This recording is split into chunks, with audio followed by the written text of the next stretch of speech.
nuevo, Henry Martínez Beltrán. Vamos a hacer entonces la continuación del video de 30 personas naturales. Ya hemos hecho variados. Vamos a continuar entonces con el sistema cédula. Anotando y recordando entonces lo siguiente. Puesto de renta personas naturales en la ley 2277 y 13 del 2022, pues tuvo unas modificaciones muy importantes que vamos a considerar y a tener en cuenta en ese sentido.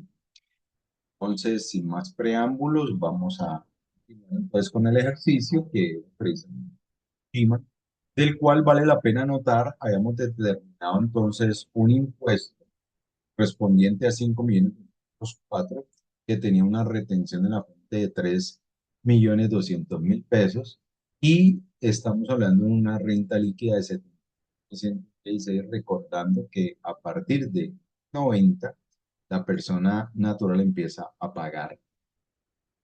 Con 1.400 es para determinar si está obligado o no a declarar renta.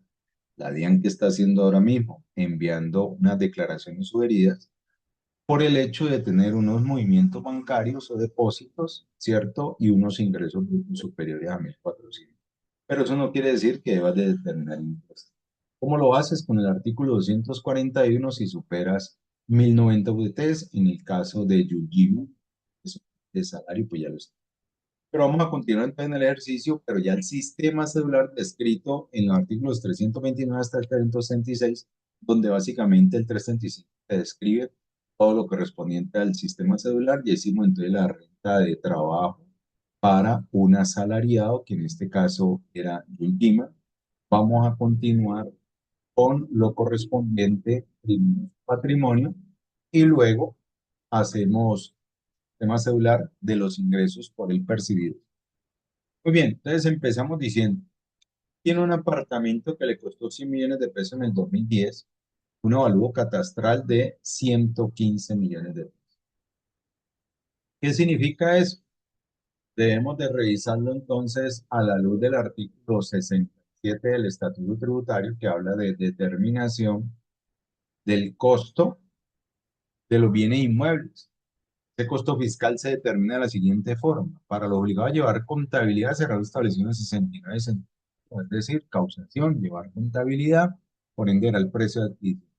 Y los no obligados a llevar contabilidad de su costo fiscal, entonces tenemos el precio de adquisición, el costo de las construcciones y mejoras, y las contribuciones por valorización del inmueble o inmueble de que trate esta situación. Específicamente tenemos las mega obras de hace unos años, la que ese es un claro ejemplo. Recordemos que entonces los no obligados a llevar contabilidad, al igual que los que llevan contabilidad, palabra más, palabra menos, es el precio de adquisición. En este ejercicio nos está planteando un avalúo que en el año 2023 tenemos de 115 millones de pesos. Esa es la razón por la cual vamos a tomar los 100 de pesos. Es decir, cuando el avalúo supere mi costo, es decir, mi precio de adquisición, podré tomarlo solo si no estoy obligado a llevar contabilidad. Si llevo contabilidad, entonces serían los 100 millones de pesos. En el segundo ejemplo, me está diciendo que él tiene un valor de un local que compró porque se lo vendió precisamente Paul, un compañero de trabajo de él. Tú le adquirió ese local, pero entonces esos 68.240, veamos qué le sucedió entonces a Paul. ¿Paul qué hizo? 113 millones. Este fue el valor de la venta. Estamos hablando del caso de Paul que vendió. Su costo fue 68.240. Este es el costo del año inmediatamente anterior, ¿cierto? Es decir, que si el señor Paul vendió este activo fijo en el año 2023, el costo tiene que haber estado en el año 2022, como les dice. La diferencia son 68.240 menos 113, me da 45. Esto se llama ganancia ocasional, y la tarifa equivale a un 15%, entendiendo el impuesto que iría a pagar impuesto, que estamos hablando de 45%. Eso fue lo que tuvo que haber liquidado. ¿Cómo le quedaría el impuesto? Pues la notaría le hace una retención a la fuente sobre el valor de la venta del 1%. Quiere decir que se le resta al valor de su impuesto 6.750.000 menos la retención que le practicó la notaría del uno le daría 5.617.000 y lo que de ahí se desprende pues que anticipo y pues, un escenario que quiero mostrar simplemente cómo sería la ganancia ocasional de Paul por haber vendido ese bien en el año 2023, donde estamos hablando de manera importante que el costo es el que aparezca en el año 2022. Dice el artículo 72, sea el que tenga como avalúo o el valor declarado en el año inmediatamente anterior. En el caso del señor Yul, que es el que nos obedece esta declaración, pues él compró entonces por 113 millones de pesos, que prácticamente se reduce. Los muebles en serie dice que son 20 millones de pesos. ¿Qué pasa con estos 20 millones de pesos? Debemos de tener facturas que legalicen esos muebles. Normalmente el cliente le dice, bueno, miren, usted ve don Henry a mi alrededor, empieza a señalar así, esto es lo que es. Entonces es mejor tener documentos que así soporten. Saldos de cuentas de ahorro, banco de inversiones, dice que tiene 1,5 millones. Hay que ingresar a la página de la entidad y por ende expedir el certificado al respecto que demuestre. Un caballo que lo ganó en una exposición son 5 millones de pesos. Ese será el valor del costo. Los 250 millones de pesos básicamente es si él lo fuera a vender en este momento de caballo, pues le van a entregar. Saldo de cuentas de ahorro dice que tenía 107 millones de pesos. Aporte al fondo de pensiones, de acuerdo al enunciado del ejercicio, no tiene, pero sí tiene aporte al fondo de cesantías. El aporte de cesantías da 1.270.000 y si tuviera aportes voluntarios de fondo de pensiones, no estoy hablando de lo obligatorio, lo tuviera. Incluir las cosas, él tiene como patrimonio 363.010.000. Vamos a hablar entonces de los pasivos. Tiene tarjetas de crédito por de 10 millones de pesos. Tiene obligaciones financieras de 5 millones de pesos y aquí está lo siguiente. Cuando usted ingresa a la página de la entidad de la persona natural, usted debe solicitar los certificados que son los certificados de saldo de deuda. Ahí le sale por tarjetas de crédito, prestas de guía, créditos hipotecarios, es decir, da toda la información. No es con el extracto que usted toma el valor del saldo de la tarjeta de crédito, no es precisamente lo que acabo de indicar. Y esa es la forma legal de usted proceder entonces a decir cuáles son los pasivos, que son precisamente. Dice que tiene una cuenta por pagar con el hermano con pagar autenticado, tomaría los 15 millones de pesos. Pero entonces veamos qué dice el estatuto al respecto con el artículo 13. Es referente a fecha cierta a los documentos privados. Documento privado cualquiera que sea su naturaleza tiene fecha cierta o auténtica desde cuando ha sido registrado o presentado ante un notario, juez u autoridad administrativa. Me imagino yendo donde el señor alcalde a que le hagan eso, siempre que llegue la constancia y fecha de tal registro o presentación. Dicho lo anterior, entonces, aquí es muy importante señalar que normalmente esto se legaliza con un pagaré, letra de cambio, a donde el notario y lo hace. Pero quiero anotar lo siguiente de manera importante y significativa. Si usted tiene un pagaré y lo hace autenticar, ¿cierto? Y no está obligado a llevar contabilidad, ese es el procedimiento que menciona el Estado. Pero ¿qué hace usted si usted lleva contabilidad? Entonces será solamente suficiente con el pagaré o la letra. Ahora, ¿qué pasa entonces si esta persona declara? Si el hermano declara las cuentas por pagar, se entiende que él cumple con todo, luego usted también debería entonces declarar. Tiene cuenta por cobrar, usted tiene acá una cuenta. Le llegó emplazamiento del año 2020 por 5, lo que pasa con un emplazamiento, un requerimiento ordinario, un requerimiento especial, estos actos administrativos donde usted tiene un proceso y unos recursos de reconsideración o derecho a una respuesta, no implica de que usted ya tenga una obligación. Si el ejercicio dijera que hay una liquidación oficial, entonces o hay un mandamiento de pago, aquí se está diciendo claramente que habría un pasivo. En este caso no puedo decir que por llegar a ese emplazamiento le debo esto a la DIAN. Entonces tengo un mes para contestarlo, por ende no se debe esa obligación. Deuda con la hermana, ella declara cuenta por cobrar, entonces se debe interpretar que está declarado es porque cumple 67, eso significa que está con todas las de la ley, por ende, si lo declara ella, pues usted también como hombre. Entonces, de pasivos, para este caso serían 36 millones de pesos, dándome un patrimonio líquido que es la diferencia de 363 el bruto, menos los pasivos, me daría 326. De una vez vamos al formulario y diligenciemos esa. Entonces, tomo entonces 23, vengo aquí a las deudas y le digo que son 37 millones de pesos para un total de 326. Ya le he diligenciado entonces el año grabable, la cédula del señor Kojima con su respectivo nombre y demás. Seguimos entonces aquí con el taller en lo correspondiente a otros ingresos. Voy a resaltar esto entonces por rojo para ir mirando información por realizado y cuál. Dice aquí que tiene intereses, rendimientos financieros certificados, esos son, de acuerdo al 335, son de una cédula de capital. Transporte de mercancía, entonces son de otra que se llama renta no laboral. Recordemos que aquí en la de capital estarían los intereses, estarían los financieros, los arrendamientos, y esos serían básicos.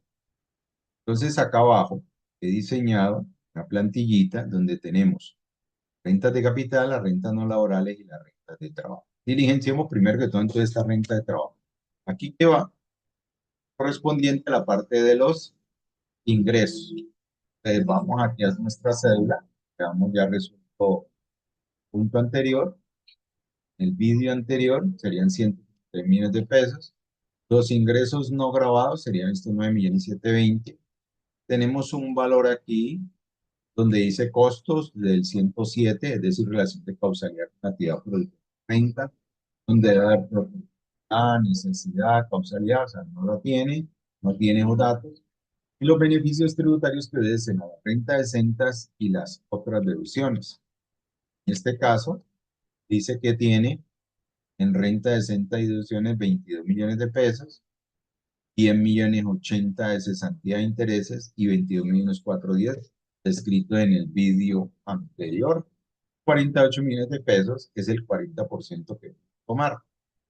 Entonces, esto me daría 73 millones 116, que es la renta de, ya resolvimos aparte, ahora con la renta líquida, pero vamos a mirar entonces la renta de capital. La renta de capital entonces tiene unos ingresos que aquí tenemos de 1,5 millones. Dice que unos ingresos no grabados, caso, son 1,125,000. Normalmente aquí la misma entidad se encarga de entregarme unos certificados donde no dice cuánto es la parte no grabada. Para el ejemplo hipotético, puse que fuera 75%. Con esto entonces, ¿qué acaba de ocurrir? No tiene renta exenta, deducciones, daría 375 la renta líquida, descrita de 1.500.000 menos 3.125.000. El 40% sí que son 150.000 pesitos, no tiene derecho a restarlo porque no tiene ningún pago con respecto a renta de exentas. Vamos entonces a las rentas no laborales.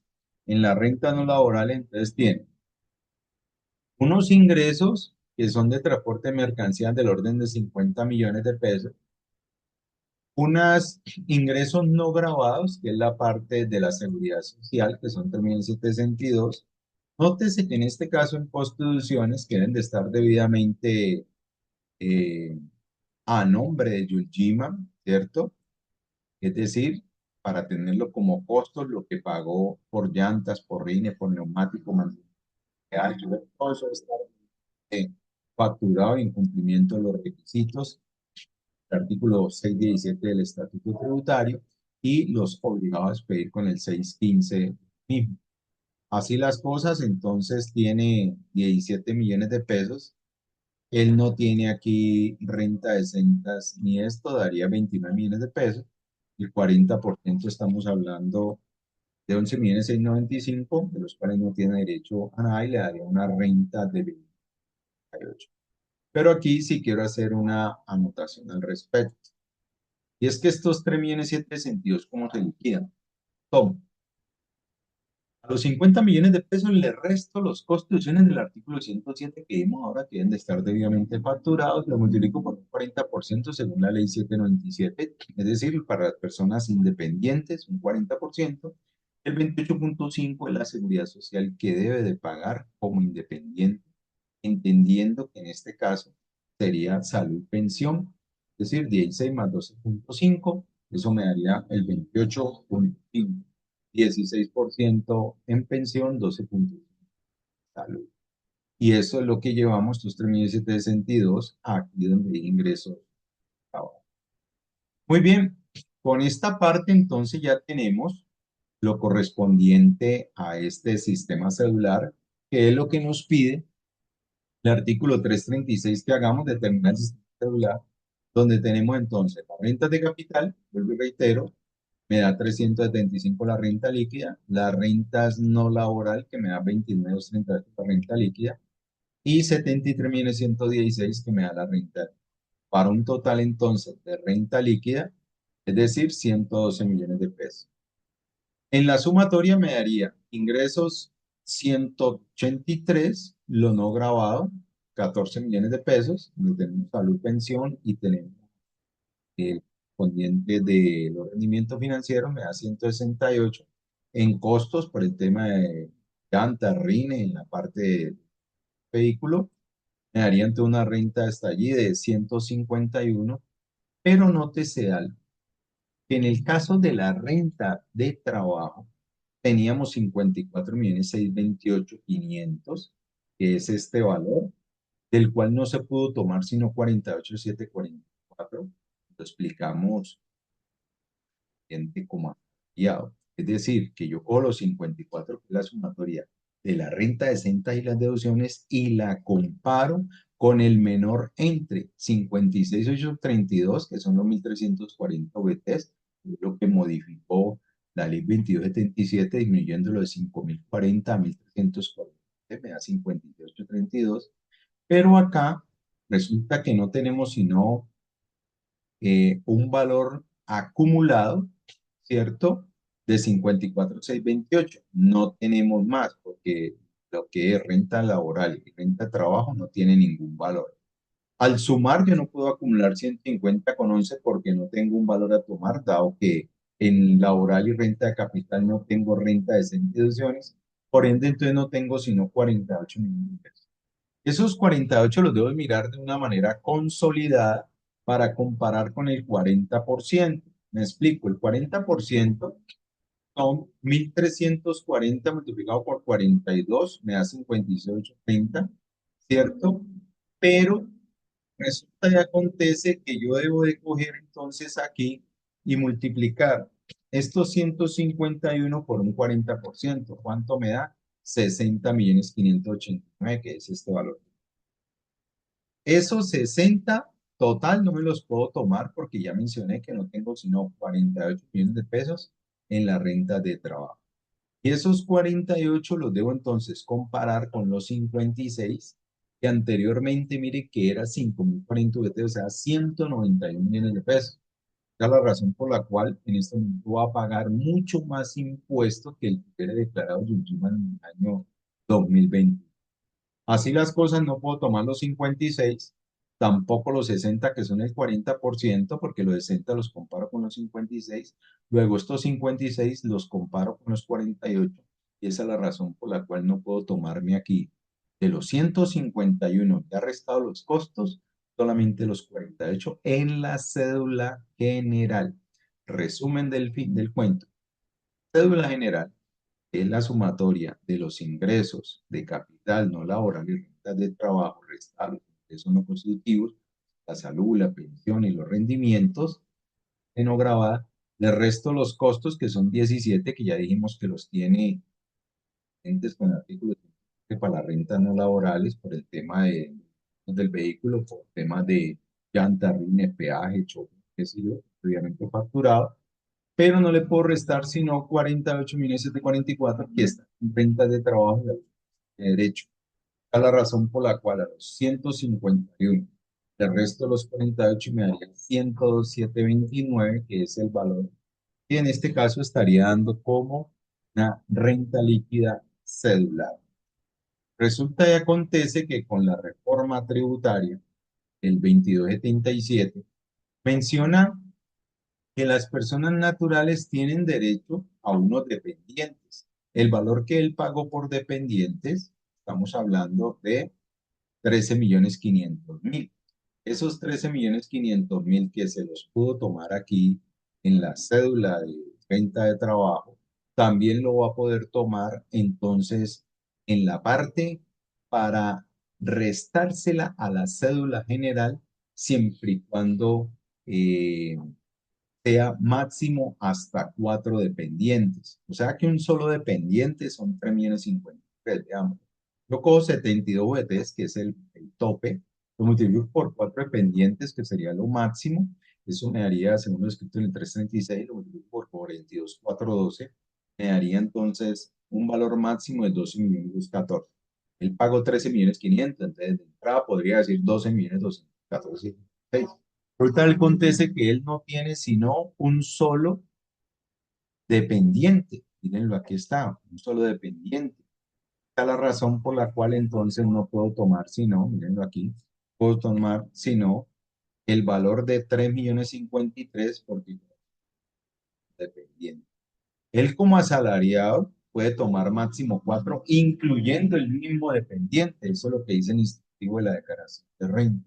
En este caso, si fueran 4, que aquí daría 12 millones y no tomaría los 13.500.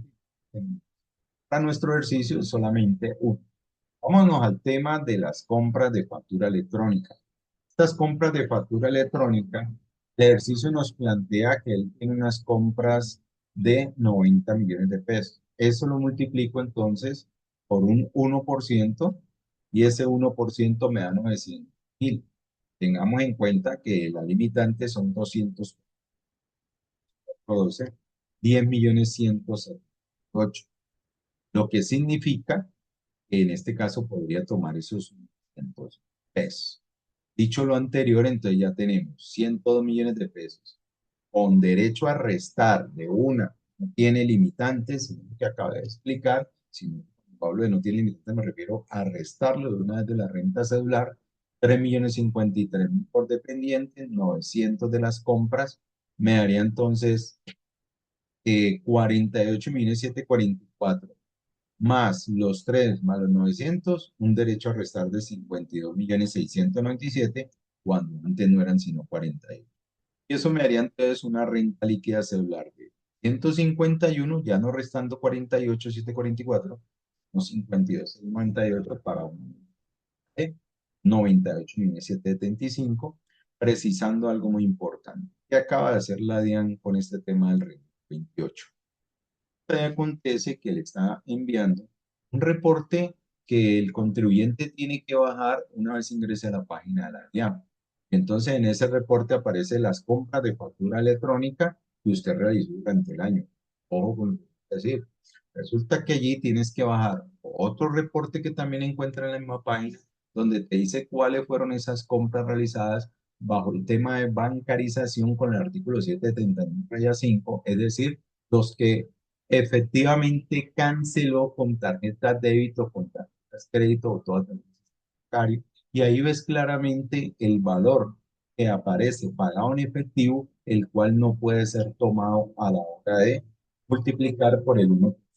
Resumen de esto, no puede tomar sino lo efectivamente pagado por el sistema bancario. Así las cosas, entonces la DIAN en este momento que está haciendo, requiriendo a aquellos contribuyentes que se han tomado el 1% de todo el valor y han ignorado este comentario. Entonces tenemos 98.775 y esto lo vamos a trasladar entonces aquí a una hojita que he trabajado que se llama renta líquida. La renta líquida de la renta de trabajo, tomo este valor que tenemos aquí en mi anexo, que equivale a 73.116.000, la renta de capital para este caso, dijimos que son, mírenlo, aquí está, la renta de capital, estamos hablando de 375, y la renta no laboral, también ya la determinamos aquí, me daría 22.30. Hasta aquí estos 98 millones de pesos son estos mismos 98 que tenemos, estos mismos números. Muy bien, vamos a mirar, entonces en el ejercicio no habla de pensiones. Vamos a mirar qué otra información tenemos.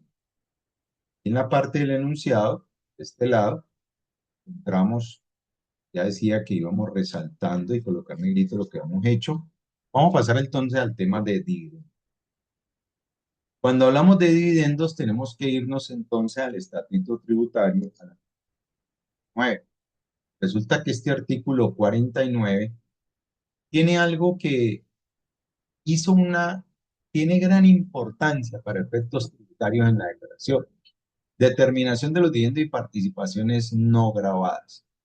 Entonces, al decir que los dividendos tienen una parte no grabada, ¿qué debemos de hacer? Solicitarle, como somos inversionistas y estamos recibiendo unos dividendos, entonces a quien nos distribuyó los dividendos, que conforme al artículo 27 del Estatuto Tributario, deben de ser en calidad exigible, es decir, decretados y exigibles. Si me los entregan de esa forma, quiere decir que yo los debo declarar todos. ¿Qué quiere decir? Que aquí no debo de mirar más allá de la norma si los incluyo o no los incluyo, simplemente porque el hecho de que sean cálidos. Segundo, en ese certificado me deben de decir cuánto es la parte grabada y cuánto es la parte grabada de acuerdo a la forma como se liquida según este artículo 49. Pero él tiene unos parágrafos aquí donde me dice cómo se liquida y demás, ¿vale? Entonces eso lo tiene que hacer la persona jurídica al momento de hacer la distribución de dichos dividendos. Para este ejercicio, entonces hemos contemplado un 39% como dividendos no grabados, por ende la diferencia como grabados. Para esto, entonces, ¿qué voy a hacer? Primero que todo, vamos a determinar este valor en esta tablita. El valor de los dividendos lo voy a tomar de aquí, estos 120 millones de pesos. Vamos a tomar entre el porcentaje no grabado, que sería un 31%, por ende el 60% sería lo grabado. Quiere decir que si yo tomo estos 69 y estos 82, estos 37, de darme el valor de los dividendos, pasar el tiempo. Ahora, estos 37 millones de pesos, que es el valor de los dividendos, nótese que según la fórmula del artículo 242 del estatuto, me dice que si pasa los 1090 VTs, veamos entonces el estatuto, artículo 242. Este artículo 242 tiene una tabla donde me dice que a partir del 15 del 1090 se multiplica por el 15%, estamos hablando del año 2023, no lo tienen, me da 837, entonces no hay retención de la fuente de dividendos. Estoy hablando la retención en la fuente que me practicaría, en este caso la empresa que me entregó los dividendos, estamos hablando de ABC SA. Eso significa que no me hizo retefuente por el tema de los dividendos no grabados. Vamos a la parte grabada, que son 81.800. Multiplico entonces por el 35%, me da 28.980. Y la parte de diferencia de 53.820 que acaba de terminar el artículo 242, esos 53.820, me toca que hacerle la retención en la fuente, pero distribuida según este artículo en la parte no grabada, es decir, los 1090 por el 15% me daría 1.138.000, y eso significa que entonces me estaría dando 28.980.000, que es el 35% grabado, sobre lo no grabado, que entonces sería ese 15%, me daría 1.138.000, me daría un total entonces de retención a lo grabado de 30.110.000. Me explico de nuevo. La retención en la fuente, primero que todo, tengo que tener claro cuánto es lo grabado y cuánto lo no grabado. El 31% fue lo no grabado y lo grabado fue el 69%. Para este 31% sobre lo no grabado, entonces me dice que debo coger la tabla del artículo 242 y el 90%. Entonces mire que aquí el 15%, la base son 1090, no tengo retención. Y a lo grabado de entrada me dice que debo aplicar una tarifa del 35% que corresponde, mírenlo aquí, 1090 VTs para poner naturales. Y lo grabado, según el artículo 240, toma el 35. Mírenlo acá, ¿vale? Si fuera una persona jurídica, entonces sería el 10% y la tarifa del 30%. Si fuera una persona natural no residente, es la tarifa del 20%, según el artículo 246, y el ingreso grabado a la tarifa del 35%. Conclusión, sobre la parte del ingreso grabado me retiro un 35% con base al artículo 240. Si es persona natural residente, con base al artículo 242 me haría una retención del 15%, pero sobre el valor que supere 1090 U. Explicado eso, entonces, en la parte grabada, de los 82 le resto el 35%, me da 53,8. Voy entonces a la tabla que acabo de indicar, del 242 a los 1268 le resto 1090 y ese resultado lo multiplico por 15 y lo multiplico por el valor de la VT, dándome 1.139.000, que sumado a los 28.980, entonces me da el total retención a fuente 30 millones. Quiere decir que esos 30.119.000 es el valor de la retención que me practicaron por el tema de dividendos. Dicho lo anterior, ahora sí entonces vamos a ver cómo liquidaría el impuesto, pero ya como tal, conforme a lo descrito en el estatuto tributario, cuando veíamos en la clase anterior, en el vídeo anterior, que la presentación ahora está de esta forma. En el año 2022 tomaba todo el sistema cedular, trabajo, capital, laborales y pensiones, pero para el año 2023 tomo las mismas, pero sumándole renta, dividendo y participaciones no grabadas. Y las grabadas me van a quedar con el 30%. Veamos entonces cómo quedaría aquí esa situación. Este cuadrito que ustedes ven aquí al lado izquierdo, este cuadrito, es lo mismo que acaba de hacer aquí el cálculo de la retención a fuente. Veamos entonces cómo sería. 120 millones de pesos, ¿cierto? Indicaba entonces aquí por un 31% y acá por un 69%. Mire, aquí está el valor de los 30.119 que acabé de liquidar. Y que esta tablita es lo mismo que hicimos ahí. Pero nótese que aquí automáticamente entonces me quedó. Viene la parte importante a tener en cuenta. Según el artículo 49 del Estatuto Tributario, el numeral 3, estos 37.200.000 son no grabados, que son el 31%. Y estos 53.820, según el artículo 49, parágrafo 2, está diciendo que es la parte que quedó no grabada después de restar el 30%. Es decir, 53.820. Esto no grabado, según lo que acabamos de ver aquí en esta tabla, esto no grabado, esta parte la voy a llevar al artículo 241, pero para efectos del IMPU. Renta. Veamos entonces cómo sería. Ya teníamos determinada una renta líquida de trabajo de 73, capital 375, renta no laboral 22,38. Le restamos entonces los dependientes de 3.053, la deducción de gastos sin causalidad del 1%, con 900.000 pesos, me daba 98 millones de pesos. Hasta ahí íbamos en la parte del ejercicio. Pero resulta que a eso yo le tengo que sumar los dividendos no grabados como lo se ve en esta imagen. Esos dividendos no grabados entonces me suman un valor de 91,020. Me explico de otra manera. De los 120 millones de pesos, la parte grabada, ¿sí? Son 28.980 y la diferencia son 91,020, que es lo que le voy a agregar para sumar a la renta líquida y llevarla a la... ¿Cuánto me da entonces esa sumatoria? 98 más los 91 me daría entonces 189.95, y allí lo que hago es ir a la tabla, es decir, la tabla del artículo 200. ¿Cómo quedaría entonces liquidado este impuesto? Tengo dos formas de hacerlo. Cojo los 189 que están aquí, lo divido entre el VT y me daría 4.475. Voy a esta tabla, me dice que a ese valor debo restar 4.100 VTs, o sea, los 4.475, el resto 400. Ese resultado lo multiplico por el 33%, ese resultado le sumo 780. Mírenlo aquí. Los 4.475, el resto 4.100, lo multiplico por el 33%, le sumo 788, me daría 911.8 impuesto en VT. Y al multiplicarlo por el valor de la VT, que son 42.412, dando 38.670, es decir, un 20% con base a la renta líquida. Ese sería el impuesto que pagaría esta persona natural.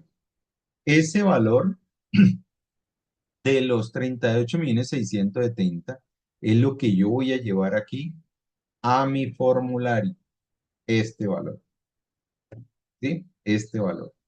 Este valor es el que voy a llevar aquí con base a esta renta líquida, 38.670.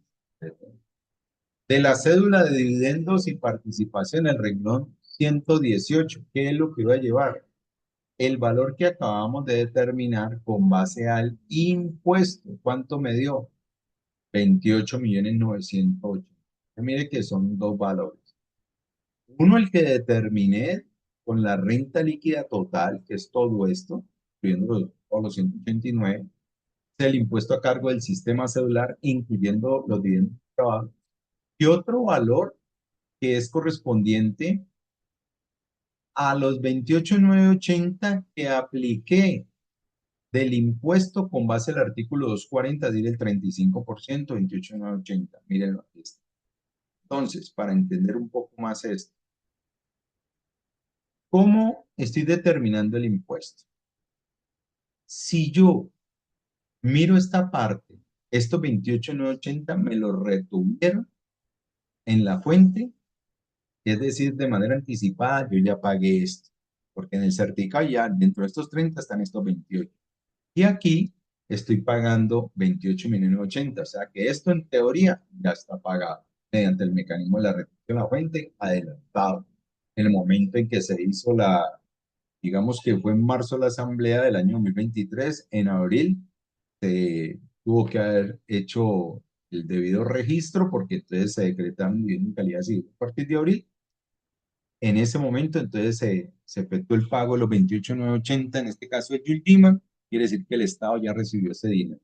Y yo lo voy a pagar ahora en mi declaración de renta. Quiere decir que al momento de pagar mi impuesto, esto ya está cancelado. La diferencia, que es el valor de la retención en la fuente que me practicaron, pues estamos hablando de 1.130.000. Pero cuando yo cojo este valor de los 91.020 de lo grabado, lógicamente que aquí el impuesto me aumenta en 2.146 VT de los 475. Por ende, el porcentaje grande que tenemos aquí de pago de impuestos obedece a esa parte. Entonces, nótese que una persona que tiene dividendo no grabado, de todas maneras va a pagar impuestos. No quiere decir que con lo que le tuvieron retecuente le va a dar cero y cero, no. En la parte grabada sí, en la grabada no. Dicho entonces lo anterior, aquí en el formulario vamos a colocar los 28.920 de tal suerte de que el impuesto sobre la renta serían 67.605.000. Vamos entonces a diligenciar lo correspondiente a ingresos brutos de la parte de renta de capital, como es lo que tenemos acá en el enunciado de los ingresos de las rentas de capital, vimos que era 1.500.000.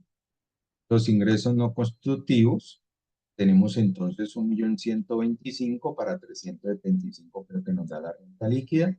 Vamos a la renta no laborales, tenemos 50 millones de pesos, los ingresos no constructivos, hablando de 3.762, tiene derecho a unos costos que ya hemos explicado de pesos y haría 20 millones. Muy bien, hasta ahí vamos en nuestro ejercicio. Tenemos 98.775.336, que fue lo que explicamos que nos estaba dando la renta líquida. Muy bien. Muy bien, vamos entonces a declarar este valor del impuesto que tenemos con respecto al señor Yuljiman en el formulario. Entonces, ¿qué tenemos entonces en el formulario aquí que no está? Tenemos un dividendo del artículo 107, numeral 3, artículo 49, en el renglón 107, vamos a llevar este valor. Mire la que está en el numeral 3, son los 37.200. Y los del parágrafo 2, que son estos, el parágrafo 2, artículo 49, vamos a traer el valor de 53.820. Estos dos valores es lo que representa los ingresos no grabados, que son 91.020. ¿Listo? Esto es lo que vamos a declarar aquí. Y en la parte de los dividendos, en la parte de los dividendos del 118 tenemos 28.920. Entonces, tengo un detalle, el 107 dice que es el parágrafo 2. Un momentito. Y tenemos entonces, un momentico, en renta líquidas, tenemos el valor de 37.200.000. Este valor está correcto. Y aquí corrijo. Aquí en el tema de el valor de lo no grabado serían 82.200. Claro, porque al sumar estos dos me debe dar 120 millones de pesos. Quiere decir que el impuesto que él está pagando sería 82.800 menos 28.980. Mírenlo, aquí está. 82.800, mírenlo, 82.800 menos 28.920, 53.820, que es lo que en teoría nos queda como lo no grabado. Ahora sí, entonces ya nos quedó bien declarado. Muy bien, ¿de dónde entonces salen estos 189.795? Es el valor, es el valor que él tiene aquí. Es decir, esto es lo nuevo del formulario, que yo cojo todo lo que es la renta líquida de trabajo, es decir, estoy apoyando en esto, todo lo que tengo en la cédula general sumando lo no grabado. Eso es lo que me está pidiendo el Estado, que a través del formulario para efectos de control de la DIAN me lo lleve aquí. Es decir, cuánto le dio todo lo del artículo 240. Porque acá en la renta líquida grabable general me da 98.775. Fíjense, nótese que son dos valores completamente distintos. En este no tengo sino todo lo que es el sistema celular. En este tengo incluido, y aquí en este renglón nos dice participaciones, pero no grabado. Continuemos entonces acá con el ejercicio. Entonces acá me está dando 189.795.336. Vamos al formulario, 189.795. Y otra forma entonces de determinar los renglones. 3, los 98 del sistema de la cédula general. En este caso, pensiones no tiene. Y sumo lo del 107, sumo lo del 108, le resto lo del 118, que es el impuesto, y me daría el renglón 111, que sean los 107 y el 108, me darían los 50 millones. Pero le resto los 20. Eso es lo que me está indicando aquí. Y al final me va a dar 91.0. Muy bien, continuemos con respecto a nuestro ejercicio. Ya liquidamos entonces esta parte. Esta nos quedó. Dice el enunciado que Yuldiman recibe una herencia. Entonces, resulta y acontece que esta herencia, con estos 70 millones de pesos, no se lo esperaba a él, ya me lleva a un artículo que es el artículo 307 del Estatuto. Vamos a ir entonces a navegar a este artículo 307 del Estatuto. Interesante. Y este artículo tiene una connotación muy especial donde dice ganancias ocasionales exentas. Y estas que se enumeran a continuación están exentas del impuesto a la ganancia ocasional. Específicamente el numeral 4 dice el 20% del valor de los bienes y derechos recibidos de personas diferentes de los legitimarios y el cónyuge superstite, es decir, la, la viuda, por concepto de herencias y legados, y el 20% de los bienes y derechos recibidos por concepto de donaciones y otros actos jurídicos intervivos celebrados a título gratuito. Entonces, aquí hay algo supremamente interesante para las personas naturales y es el tema de las... Me está hablando de una limitante de 1625 VTs que equivale a